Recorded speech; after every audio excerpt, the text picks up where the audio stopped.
ओम शांति।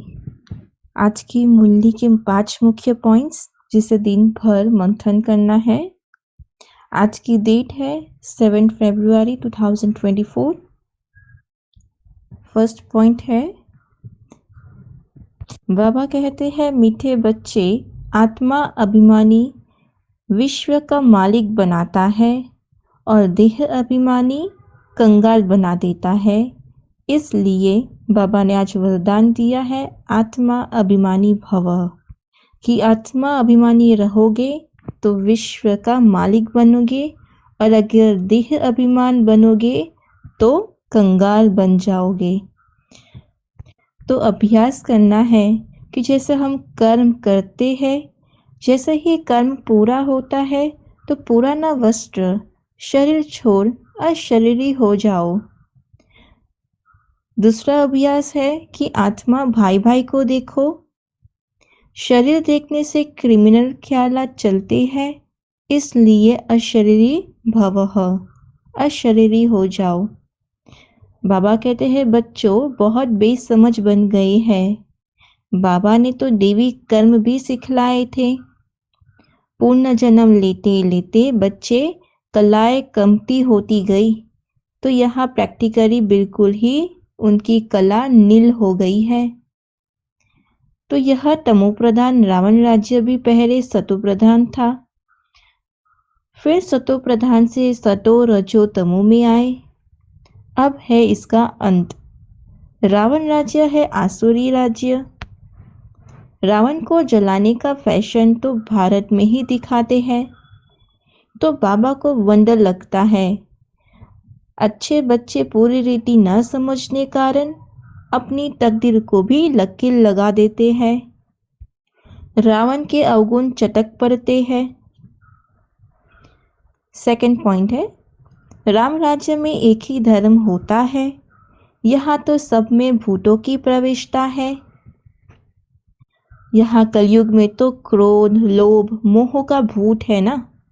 हम आत्मा अविनाशी है और यह शरीर विनाशी है, यह बच्चे भूल जाते हैं। देह अभिमानी बहुत है, बॉडी कॉन्शियस में आ जाते हैं। आत्मा अभिमानी देवी देवता सारे विश्व के मालिक बन जाते हैं। शिव बाबा आते हैं देवी बुद्धि बनाने। शिव बाबा आकर हम बच्चों के प्रति कितनी मेहनत करते हैं, बच्चे देवी बुद्धि बन जाए।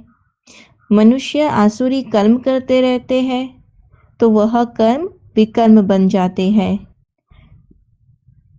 देह अभिमान में आने से जो कर्म आप करते हो और जो पाप बनता है, वो कर्म विकर्म हो जाते हैं।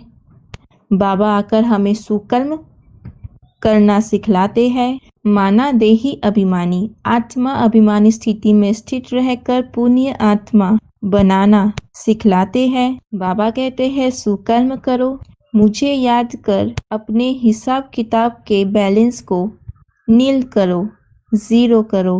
अगर बैलेंस्ड होगा तो उसको सजाएं खानी पड़ेगी और फिर सतयुग में पद भी कम मिलेगा। सतयुग में जो कर्म होता है वो अकर्म हो जाते हैं, क्योंकि वहाँ कर्म हम देही अभिमानी स्थिति में स्थित होकर करते हैं, तो वहाँ कोई हिसाब किताब नहीं होता है। हम वहाँ कर्म के बंधन में नहीं आते हैं। वहाँ कर्म नेचुरल है, वहाँ कोई पुण्य या वहाँ कोई पाप का खाता नहीं होता है, वह तो सिर्फ प्रारब्ध है। तो वहाँ सतयुग में कोई कर्मों का खाता होता नहीं है। शिव निराकार अकेले दिखाते हैं, भक्ति मार्ग में शंकर पार्वती दिखाते हैं, तो नेचुरली दोनों की एक्टिविटी बिल्कुल ही अलग है। मिनिस्टर और प्रेसिडेंट को एक कैसे कहेंगे, दोनों का मर्तबा अलग अलग है, तो शिव शंकर को एक कैसे कह देते हैं। आसुरी संप्रदाय गालियाँ देंगे, विघ्न भी डालेंगे, क्योंकि उनमें 5 विकार है, उनमें समझ नहीं है। देवताएं तो है ही संपूर्ण निर्विकारी। आधा कल्प देवी मत चलती है, सतयुग त्रेता में देवी मत होगी, द्वापर कलयुग में मनुष्य की मत होंगी और संगम युग पे ईश्वरीय मत होती है। तुम ही ब्रह्मामुख वंशावली फिर विष्णुवंशी और चंद्रवंशी बनते हो। वह दोनों डिनाइस्टी और एक ब्राह्मण कुल कहेंगे। इनको डिनाइस्टी नहीं कहेंगे। ब्राह्मण को डिनाइस्टी कुल नहीं कहेंगे, क्योंकि ब्राह्मण एक कुल है। यहाँ राजाई होती नहीं है। सतयुग और त्रेता में राजाई होती है, इसलिए वह डिनाइस्टी कहेंगे। काम का भूत आदि मध्य अंत दुख देता है। इसमें बहुत मेहनत करनी है। यह कोई मासिका घर नहीं है, तो हर बात में हमें हिम्मत दिखानी है। थर्ड पॉइंट है, तुम बच्चे बहुत परमा पदम भाग्यशाली बन रहे हो।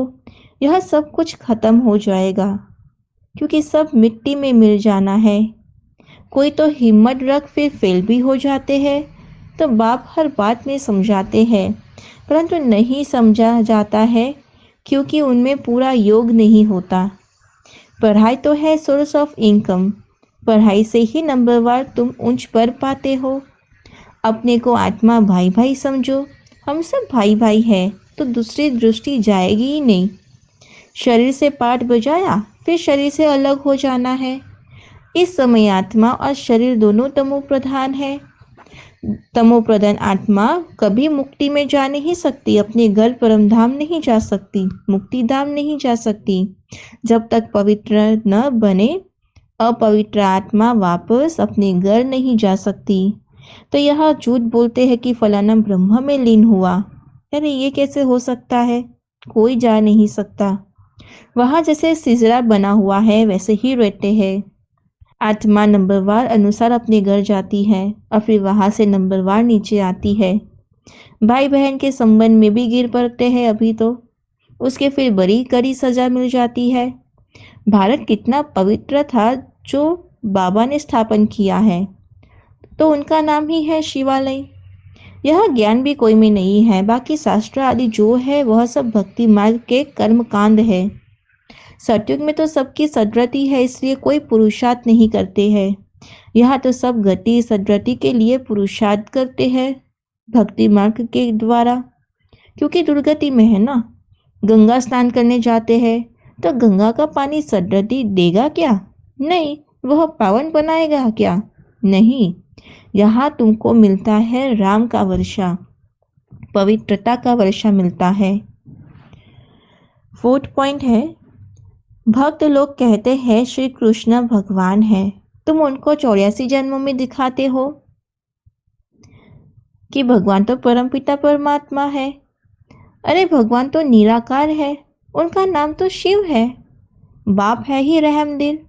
जिसमें ज्ञान और योग की ताकत है तो वही कशिश करते हैं। पढ़े लिखे को सत्कार अच्छा मिलता है, अनपढ़े को सत्कार नहीं मिलता। शिव शंकर का अंतर तो बिल्कुल क्लियर है। शिव है मूल वतन में, शिव बाबा है मूल वतन में, और शंकर है सूक्ष्म वतन में दिखाया। सब एक जैसे कैसे होंगे? रावण दुश्मन है आसुरी संप्रदाय जो आप समान बनाती है, और बाप है ही बाप तुमको आप समान देवी संप्रदाय बनाते हैं, बाप जैसे बनाते हैं। तो यह है उत्तम बनने का योग। घड़ी घड़ी कितना प्यार से बाप को याद करना चाहिए कि बाबा आपकी तो कमाल है। हम कितने पत्थर बुद्धि थे, बाप आप हमको कितना ऊंच बनाते हैं। आपकी मत बिगड़ तो हम किसी की मत पर नहीं चलेंगे। पिछाड़ी को सब कहेंगे देखना कि बरोबर ब्रह्मा कुमार कुमारिया तो देवी मत पर चल रहे हैं। कितनी अच्छी अच्छी बातें सुनाते हैं। आदि अंत मध्य, आदि मध्य अंत का परिचय देते हैं, कैरेक्टर सुधारते हैं। फिफ्थ पॉइंट है, तन को सबके पुराने हैं ही। हर एक को कोई ना कोई छोटी बड़ी बीमारी है, लेकिन तन का प्रभाव अगर मन पर आ गया तो डबल बीमारी हो, बीमार कॉन्शियस हो जाएंगे। बीमारी आती है क्योंकि हिसाब किताब है। ये हिसाब किताब चुकता करने का युग है, लेकिन हम क्या करते हैं? हिसाब किताब को और बढ़ाते हैं। कैसे? अपने मन के संकल्प द्वारा। बीमारी आ गई, अब क्या होगा, ये क्या होगा? तो हमारे संकल्प ही हमारे हार्मोन, सेल्स, न्यूरॉन यह सब बैलेंस में नहीं रहता तो डबल बीमारी आ जाती है। तो तन का प्रभाव फिर मन पर आ जाता है और फिर डबल बीमार हो जाते हैं। इसलिए मन के कभी भी बीमारी का संकल्प नहीं आना चाहिए। तब कहेंगे सोल कॉन्शियस, आत्मा अभिमानी बनकर रहो। बीमारी से कभी घबराओ नहीं। थोड़ा सा दवाई रूपी फ्रूट खाकर उसे विदाई दे दो। खुश रहो कि अच्छा है, चुप तो हो गया। खुशी खुशी से हिसाब किताब चुकता करो। अपने हर गुण, हर शक्ति का अनुभव करना अर्थात अनुभवी मूर्त बनना है। अच्छा, ओम शांति।